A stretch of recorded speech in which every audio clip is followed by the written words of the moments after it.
Dr. Andy here. Today I want to go over one of the most common injuries we keep seeing with our pickleball players, right? So pickleball has kind of taken the United States by storm. Unfortunately, that means that we are seeing a whole new onslaught of pickleball injuries, and chief among them is pickleball elbow. Guess what? It's the same thing as tennis elbow, all right? Where you're going to feel pain is on the outside of the forearm, right through here on the back side of the forearm, and it runs along the top right through here. So exactly where you see our rock tape, this is where you're going to feel the pain, with the worst of it being right here. And where this comes from is repeated wrist extension, meaning taking our forearm or taking our wrist and bending it backwards over and over again. And you can actually take your fingers in your hand and you can put it on this area, and as you pull your arm backwards, you're going to feel all of those muscles underneath start to contract, okay?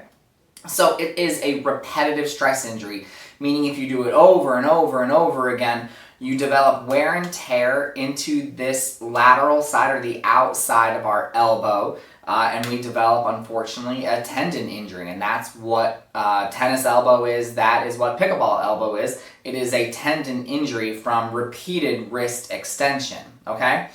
So the number one thing that you need to be watching for is, as you're playing, to kind of be preventative about this, is to watch the way in which you're hitting the ball, right? So the big one is, I see way too much everyone just kind of flicking with their wrists, okay? If all you're doing is keeping the whole arm straight and you're flicking backhand and flicking forehand, well, guess what? The only muscles that you are firing are these big forearm muscles, which lead to that overuse injury, okay? If instead you're doing what you're supposed to be doing, which is the full follow through, well, then you're getting a whole lot more shoulder and upper arm movement as well, and it reduces the strain that you put on the elbow, okay?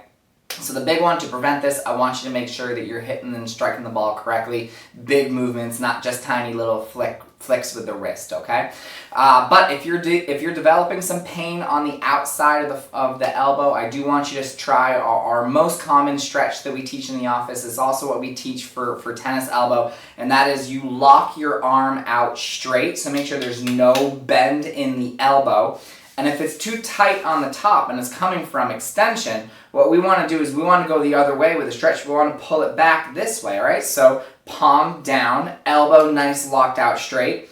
You put your hand on the back of your other hand and you pull nice and good until you feel a good stretch through this area, right? Good 30 seconds. You can give it a rest, do another 30 seconds. Honestly, you can do this as much as you want. Don't do it every 5 minutes or something like that, but a good once an hour, a couple times a day, and it will start to help relax this area a little bit and start to help you recover at home. So 2 big things I want you to remember to help you prevent full-on, racquetball elbow is to, number 1, make sure you're striking the ball correctly. You're not doing little flicks, full arm movement. And then next, do a good stretch, okay? And that should take care of most of the pain. If not, we're always here for you, and we got tons of tools and technology here in the office that we can help with that forearm, okay? If you have any questions, send them our way, and always remember to live with passion, not pain.